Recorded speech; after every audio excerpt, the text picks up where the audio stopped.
Bismillahirrahmanirrahim. Assalamualaikum warahmatullahi wabarakatuh. Alhamdulillahirrahmanirrahim. Assalatu wassalamu ala asrafil anbiya'i wal mursalin Sayyidina wa maulana Muhammad wa ala alihi wa sahbihi ajmain. Puji syukur mari kita panjatkan kepada kehadirat Allah Subhanahu wa taala yang telah melimpahkan rahmat dan kuasa-Nya lah sehingga kita masih diberi kesempatan untuk melakukan aktivitas sehari-hari.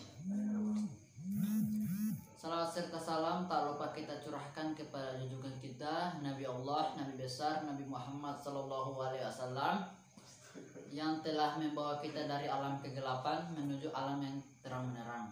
Sebelumnya saya mau perkenalkan nama dulu. Perkenalkan, nama saya Sahril Katili. Saya mahasiswa IAIN Sultan Ameng Gorontalo, Fakultas Ilmu Tarbiyah dan Keguruan, jurusan Pendidikan Agama Islam semester 1.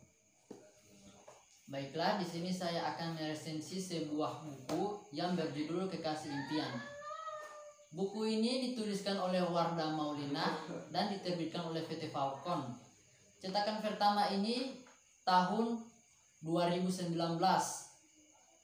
bulan Februari. Buku ini memiliki halaman 176 dan memiliki ukuran 13 x 19 cm. Wardah Maulina. Siapa yang tidak kenal dengan Wardah Maulina? Wardah Maulina ini terbilang sudah tidak asing lagi didengar di telinga Anda semua. Apalagi saat dia memilih untuk menikah di usia lebih muda. Wardah Maulina sendiri lahir pada tanggal 15 Maret tahun 1995. Dia berasal dari Suak Sauke, guys. Selain menjadi seorang penulis, Wardah Maulina ini juga terbilang sukses dalam entertainment atau dalam dunia sosial media. Nah, salah satu buku yang saya baca dari Wardah Maulina ini yaitu yang berjudul Kekasih Impian.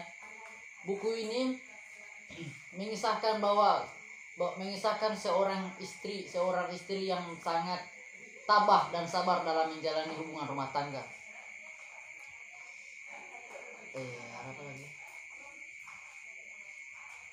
Saya akan menjelaskan sedikit tentang kisah dari seorang Wardah ini atau Wardah.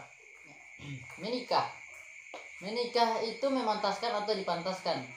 Sebuah pertanyaan yang mungkin saat ini mengganggu para singelillah yang akhirnya membuat galau. Menurutku, memantaskan atau dipantaskan adalah sebuah ikhtiar kita dalam mempersiapkan pernikahan. Jika kita merasa tidak pantas untuk seseorang maka berusaha untuk memantaskan diri. Begitu pula sebaliknya, jika seseorang ingin bersanding dengan kita, namun hati kita mengatakan belum pantas, maka bantulah agar ia menjadi pantas.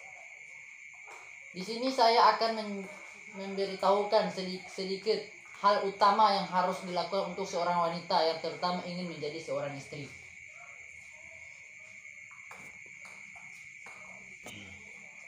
Yang pertama, kita harus mempersiapkan ilmu agama yang baik.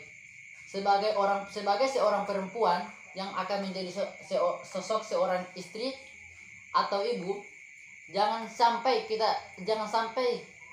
kalian para muslimah yang menjadi istri yang tidak berilmu dan tidak tahu apa saja hak dan kewajibannya. Begitupun kita sudah memiliki anak. Karena keturunan yang baik hanya berasal dari ibu yang berilmu. Karena ibu adalah sekolah pertama untuk anak-anaknya. Yang kedua itu para muslimah atau para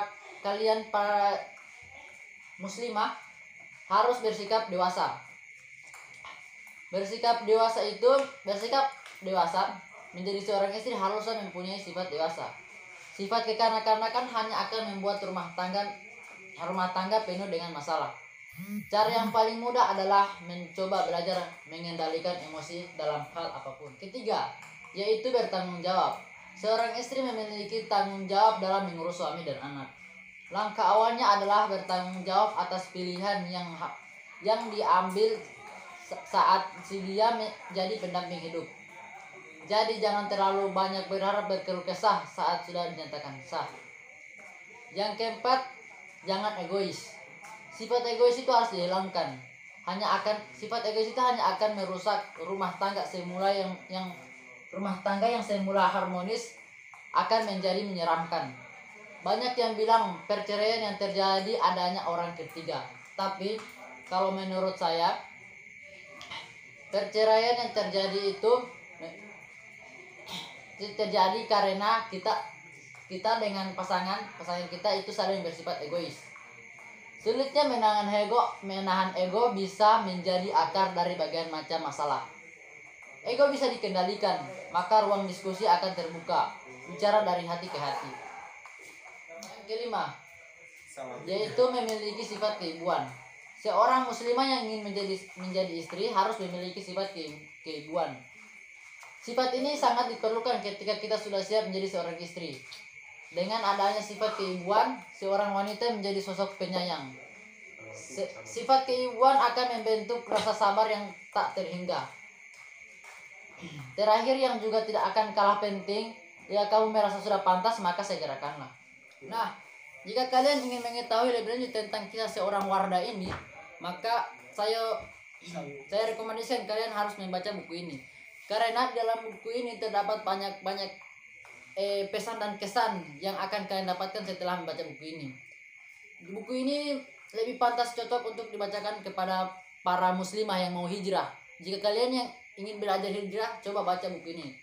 Insya Allah kalian akan mendapat hikmahnya dalam membaca buku ini. Selanjutnya, jika kalian ingin bertanya tentang kelebihan buku ini banyak sekali.